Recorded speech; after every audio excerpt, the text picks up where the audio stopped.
Can you believe it? July, wow. And I have the books that I finished, as well as a couple that were audio and or Kindle. And then I actually have a mini-ish, it's kind of a big haul. I'm going to try to get it all worked into one handy dandy.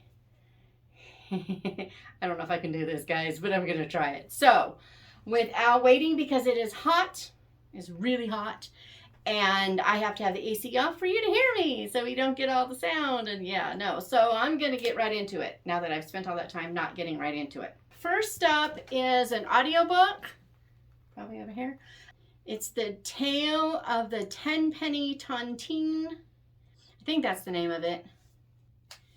Yeah, Tale of the Tenpenny Tontine by I think it's A.J. Fitzsimmons. It's the Anti-Bogel mystery series. I think it's the third in the series. I'm really enjoying it. This one, I think I still only gave it 4 stars, but I really liked it.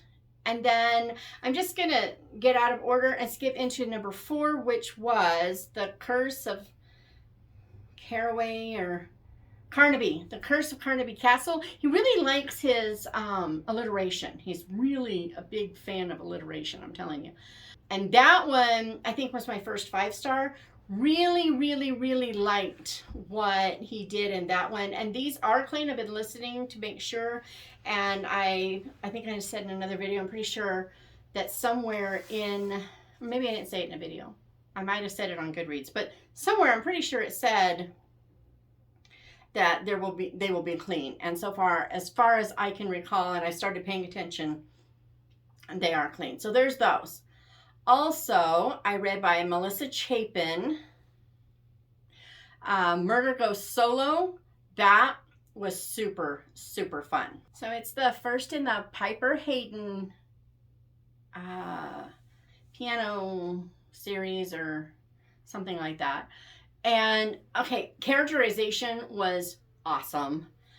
Who did it was awesome. What didn't do it was awesome.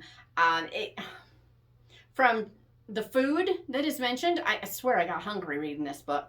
But also, they're just a lot of fun. The characters are fun. They're not perfect. The family dynamic, I mean, I both wanted to hug them all and strangle them all at different times. You know, that was cool. It kind of opens up with a body being found in the middle of something horrible. So you're just like, wait, what? And then, you know, they think she's a part of it. It looks like we're going to send her onto some sort of romance at some point. But right now, it's really not a thing, which is kind of nice. There was a twist I did not see coming. That was super cool. And I gave it 4 stars, but on Goodreads, I just checked. On Goodreads, it said, I say that I reserve the right to move it up to 5, and I probably should. The more I think about it, the more I think I can't explain why I haven't. I don't know why I've given it 4 stars when I loved reading it. I just really enjoyed it. I didn't have a problem with the writing. I love the characters. I love the setting. I love the premise behind it all. I love the fact that she is not going to just give up and let someone take her school down. I mean, there's just a lot of fun stuff. So I don't know why it only got 4. It'll probably get changed to 5. I'm just putting that out there. So next up was actually that Curse of Carnaby Castle, and I wanted to point out that in that one, there were a few things he totally caught me up. I mean, there's some things I figured out. I mean, I tend to, but there were a couple of things that totally tripped me up that I hadn't expected, and other things I totally expected, and the way he did it was super cool. So I think I'm just going to assume that he's an auto read. If there's more in this series, it's going to get read. So there's that. And then I think the last audio book that I have for June is Jessica Elliott. It is a Beryl and Edwina mystery, or Edwina and Beryl, and it is Murder in an English Village. Beryl is an American adventuress. Edwina is a spinster who, this is 1921-ish, so it's after World War I. There were the superfluous women, and she is like barely surviving, so she advertises for a lodger to help cover bills. She's not making it. Beryl sees the advertisement. She knows her from finishing school, so off she goes. And then, you know, someone attacks Edwina in her garden, tries to strangle her. And the thing kicks off from here. But here's the problem. So I gave the book 4 stars. It was a great premise. It's a good start. I love the characters. And the reason it got 4 stars instead of 3 was because Barbara Rosenblatt is the narrator of the audio. And I specifically made sure I rated the audio to make it just to be able to add that star for it. Because otherwise it would have been a good read, 3 stars, you know, not amazing, not wonderful, but a great premise, and I knew I would like it better. But here's the deal. And this is why if I had been reading a physical copy, I would have given it 3 stars. In this thing, someone tries to attack her, right? And her first response is, oh, it must have something to do with something that happened 18 months ago with nothing to connect it. There's absolutely no reason to connect those 2 things together. And the entire case is built on the premise of this, oh, well, it must have to do with this thing that we don't know anything about.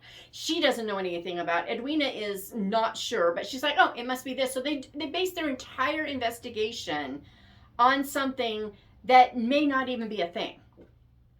And that bothered me. I was like, it was that convenient thing, and it just bothered me. But listen to the second one, and I'm liking the series. So I'm just putting that out there. Okay, next up. Very sincerely yours. This book is hilarious. The character is Theodora. She goes by Teddy. Teddy, I love her character. And I even love Everett, who is another character in here. I really love him. Can't stand Richard, whom they have a very unsavory nickname for. I'm sure you can figure out what that would be. Guys, I did not give this book a star rating because it didn't promise to be anything but what it is. But I cannot recommend the book for people who are looking for a clean read. It's not. The language gets worse and worse. It piles up until it's almost like a manure pile where the more you pile on it, the worse it smells. Yeah, it just keeps, sometimes people sprinkle them in such a way that the stench goes away before you get to the next one. Not in here. I almost DNF'd it so many times, but then something would happen and I'd be like, huh, I wonder where that's going to go. And so I kept reading. So, I mean, it's very well written. It's a lot of fun. I loved the premise, and I loved the writing, and I loved the banter. Oh my goodness, it has such good banter.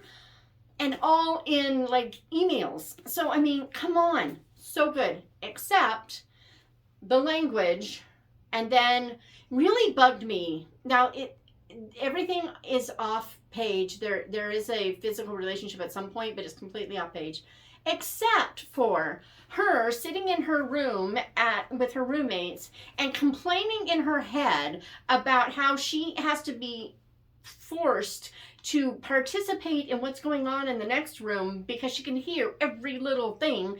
And there's a lot of little things. And I found it really ironic. I was like, you're making us live this with you by the way that, and it was, so, yeah, I chose not to give it a star rating because my objections are something that it doesn't promise that it won't deliver. So it's in there, and yeah, but it was fun. If you like book, if the language doesn't bother you, this probably won't either. It was fun, but I won't be reading more by Kerry Winfrey because, yeah, no, I'm just not. So there's that. Next up, The Rosemary Tree by Elizabeth Googe. As you can see, there's not tons, but quite a lot of tabbing in the second half. I don't know why I didn't tab anything in the first half. I don't know. This story, okay, I hope I don't get too spoilery, but I don't think I will. In this one, you have a minister who's really absent-minded and who just loves his wife and family, just absolutely adores them. The wife chose him because it was a respectable marriage. And she had been jilted, and she wanted respectability as fast as possible. So she chose that. Don't ask why. I just don't understand. But she did. They have children. She's not a natural mother. But he also has his like old nurse who lives with them. And then there's a family manor that his aunt lives in. So there's all this going on. The children go to a school that is a horrible school. Absolutely horrible. And with all that background, it's all about the guy that comes to town and learns from this minister how to repent and accept the fact that he blew it and needs repentance, and how this man will help out these people, and how this is going to do this older woman who lives with him, who's willing to speak truth even when it's hard, and just the relationships that change and develop and heal. Such a good book. I'm pretty sure I gave it 5 stars. Let me see. Did I? Yeah, totally 5 stars. Can't imagine why I wouldn't have. And if I hadn't, let me just say right now, if I had given this 4 stars, unless I could go read something in the review that had told me why I had to dock a star, I would have changed it because it was that good. Okay, next up was Dear Mrs. Bird. This was a really weird read for me. I was just sitting in my chair one night. I had just finished probably the Rosemary Tree. I was just sitting there, and I remembered this book, and I thought, I want to read that. So I went in the house and I asked my mom if she still had it. And I haven't trimmed off my tab yet. Anyway, I asked my mom if she still had it, and she was on her table, so I grabbed it. I brought it out here, and I was going to read about 5 chapters. Well, a couple hours later, I was done, and I gave it 5 stars. This book was so fun. It's not what I thought it was about. So see, I thought she became like an agony aunt columnist during World War II, or just after. I think it was during. That's what I thought it was about. But it's not. She goes to work for one, and this woman has very decided ideas of what is acceptable to respond to. So pretty much anything that isn't, how do I, make sure I do my bit for the war, or do I make stuff stretch for as far as possible, or do I accept that my kids need something to put them out in life, whatever those kinds of things that would have been questions that didn't even border on relationships or financial problems or any of that kind of stuff, that gal just won't touch them.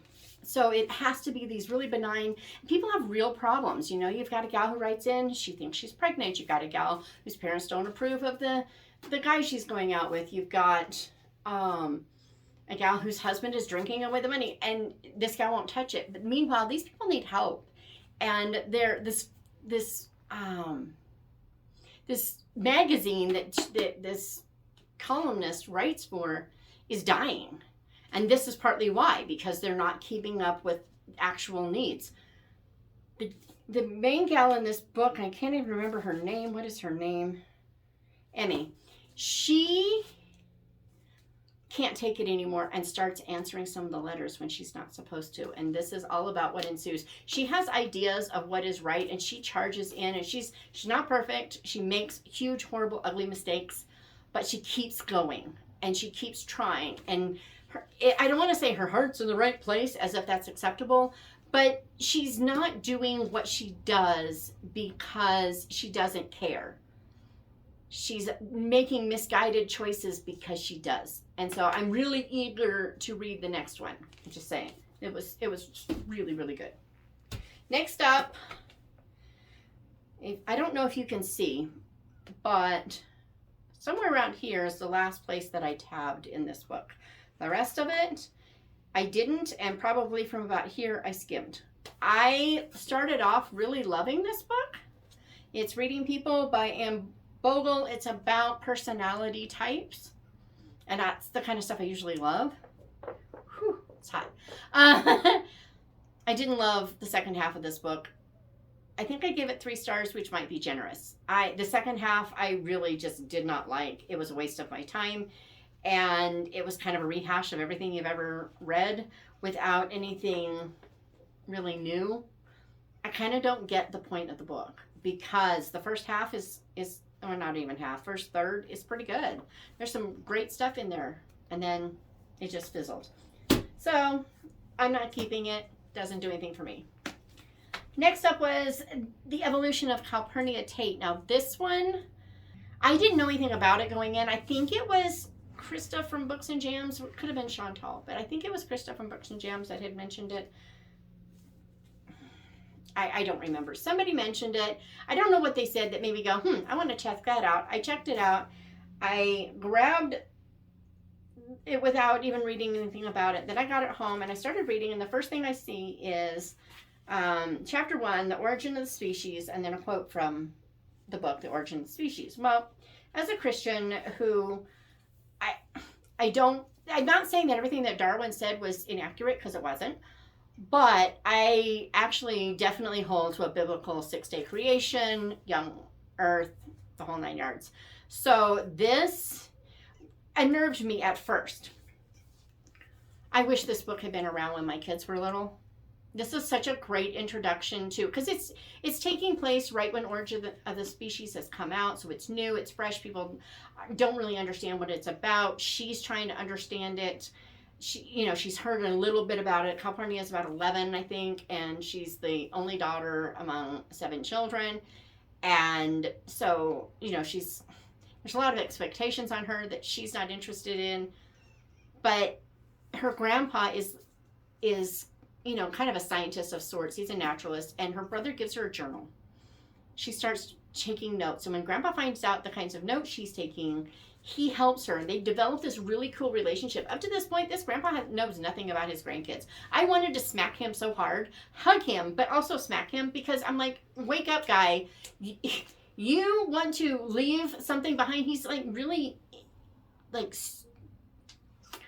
he's got this goal of leaving a legacy behind, identifying something new and exciting. And I'm like, seriously, you've got 7 grandchildren that you can leave a legacy with. Who cares about if you find a new kind of vetch? I don't care. Sorry, but seriously. They develop this really cool relationship. And what I like is that in here, it's kind of a not like other girls story, but Calpurnia she's not rejecting that other girls might want what they want. She's just not interested. She doesn't do a good job at things, not because she's incapable, because she's too smart or too different. It's because she doesn't try, because she's not interested. So, the sewing and the baking and the cooking and all the things, she's not good at it because she doesn't care. Rather than, well, my head is too lofty for these menial things. She doesn't do that nonsense. So I liked the not like other girls aspect in this one, when I don't always like that. So that was good. I gave it 4 stars, which I don't know why. My daughter and I are trying to figure out why. I can't figure it out. I love that it is our girl's human rather than a strong feminist push. I appreciated that. I just can't figure out why I haven't given it 5 stars yet, so it will probably change, and it will probably be 5 stars unless I figure out why. I just instinctively went to 4. So there's that. I don't want to review this one. I don't want to tell you guys about it because I've been so excited about this book, and there's a lot about it that I love, and then there's a part of it that I don't, and I'm going to make enemies, and I don't like to make enemies, but I have to be honest, I just have to deal with it. So here goes. One Southern Summer. I spoke with the author Heidi McCahan on my podcast, and we talked about this book. And as I was reading about it, I was reading the back, and she's telling me about it. I was like, this is like Hope Floats, but like solid Christian, the way that it was described. It's described as Southern women's fiction. And don't get me wrong, there is that element. It's not, but I don't see it that way. I don't even see it as Southern romantic women's fiction. I really see it as a Southern romance with family dynamics instead of the other way around. The romance is the strong suit. The characters, I love the characters. I love the growth arcs. I love what they're doing with this. They've got a house that they're building for traffic victims who have gotten out of this. And I also love that, she's so insecure in a way that it reminds me again of Hope Floats, where, Harry Connick Jr. says, you used to be so audacious. And she's lost that. She's lost her passion and her confidence. And it's been trampled out of her. And then it's part of that, coming back whenever. That was all great. The faith element was pretty mild, almost non-existent. It's love-inspired, and so sometimes those are stronger. But I mean, it's love-inspired trade. So sometimes trade is stronger. In this one, I actually felt the faith was secondary. Kind of just barely there. We go to church, you know, we know we need God, and that's about it. I didn't get anything from my spiritual life out of it, except for the part that I didn't like. So in this book, it starts off, we know this I knew this from the podcast. One of the first things she says when she's describing it is that her husband has left her for another man. That didn't bother me per se. This is a thing that's going on out there, and I love that authors like Heidi will acknowledge that this is an ugly thing that is part of life. People are leaving spouses and tearing up families, and sometimes it will be for a same-sex situation. That's a thing, and I'm okay with that as part of a story. I wasn't really comfortable with the fact that we got a little tiny bit of it on page. She walks in on not a bed scene, but she walks in on it while we're with her, so we see that. That was a little uncomfortable for me. And then what was really uncomfortable for me is there's a strong thread of forgiveness, which I think is important, and I love that she put it in there. And I think this book would have fallen completely flat without it. However, I had a really hard time, and I bumped this up to 4 stars because I respect what she's trying to do here, despite this. And what this is, in this one, you know, you've got this ex-husband who left her for another man, and you've got both of them coming back into their lives in their old hometown, and all that's going on, right? And then it becomes for one thing, the guy who leaves her, his dad is a pastor of a church in this town. It's not addressed in any way. If anything, she is treated by his parents as if she's the problem. I have a problem with that. Not that it's in there, but because it's not addressed as if this is okay. It's almost like this is okay to do this because it's not addressed in any way. And then, additionally, by the end of the book, there is this attitude of, I'm okay, you're okay, everything is okay. And I don't know that that's what the author was going for, but that's what came out for me. I didn't love it as much as I thought I would, but I'm not sorry I read it. And I'm only saying as much as I am about it so that people who know that this is for or not for them will know whether or not they should grab it. It doesn't promise not to be. What is on the back of this is not what we talked about. And so, and it's also not, it's really, it's in what's in here, but it's not. So I don't know. This is one of my most anticipated books. And I don't want to say it's one of the biggest disappointments, but on the other hand, it is. So there's that. And last but not least, I think, did I get them all? Yeah. Last but not least is Agatha Christie's The Mysterious Mr. Quinn. I gave it 3 stars. I think if I had read each individual story, they're all about Mr. Quinn and his whatever. If I had read each one separately at different times, I wouldn't have felt like there was kind of a one note. The same type of thing kept happening. Whew. And I wish I hadn't read the last one. So if you have this book and you read it, you might want to skip the last one, frankly. In a lot of ways, it's a good story until the end.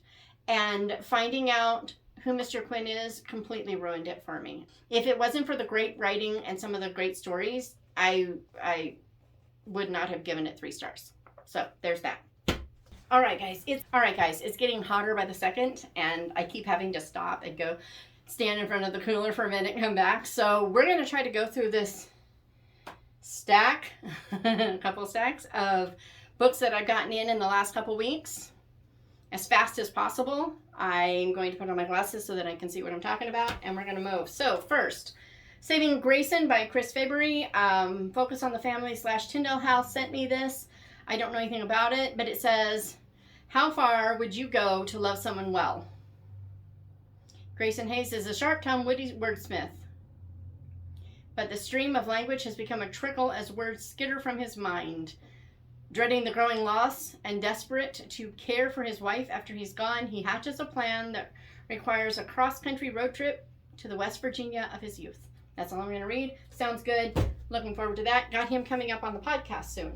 Next up, I'm going to blame these two on Mitzi. Yeah, Mitzi from Mitzi Reads and Writes. She read Zane Gray for, I can't remember what it's called, something about the Westerns. So she mentioned Mysterious Writer, and I don't know if she mentioned Men of the Forest or if her son said, but I found them both, so I grabbed them. I think that's all they got from, yeah. So just a couple of Westerns. We're going to see how I like them, because why not? I don't think I've read Zane Gray. I know I've read a couple of Moors, but not Zane Gray. All right, take two. It actually got so hot in here that my camera went off. It was just like, oh, brother. So, still going to try to go through this quickly. Yeah, I already had dinner, because why let it get cold since I have to come in? So the next one I got was this Gruff Guy to a Unique Community in the Lake District. It's about Ambleside. I was reading this in the Armit while I was in Ambleside, and I was cracking up. It was so funny. So then it's got some stuff like Chapter 5, the community today, the issues, the factions, the feuds. 8 kinds of people live around here. 1, those who were born here.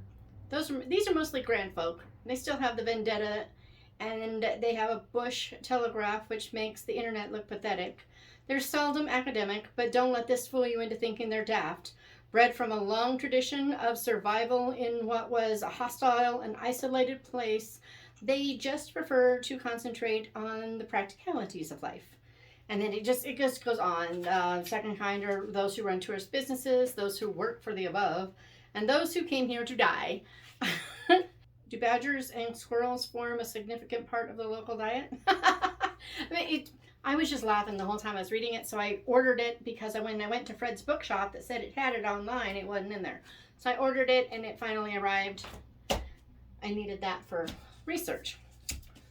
Next up, The Curious World of Calpurnia Tate. So the first book in the series has her little brother Travis, who, I think he's her little brother.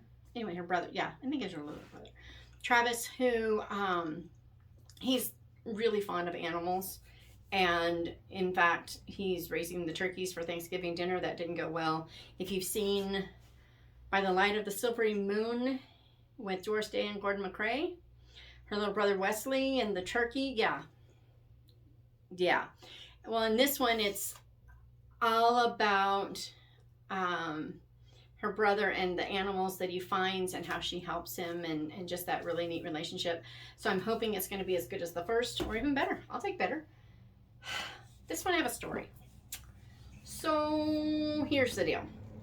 I went online to order this book, Kate Hardy by D.E. Stevenson, because my friend was reading it and was enjoying it. So I thought, I need to get this book, right? Well, first I found this one. And then I found this one. Pretty little dust jacket. It was only a couple bucks more, so I want this one, right? They're both tight. And then I found a middle grade book that I can't even remember the name of anymore, because when I clicked to check out, I clicked on this one instead of on this one. I was disappointed. So I emailed them, I did this one and that middle grade book. So I emailed them and said, the Kate Hardy, I don't want that one. I would like to order this other one. Can I cancel that one so I can order this other one? They said, sure, no problem, not a problem. So I ordered this other one.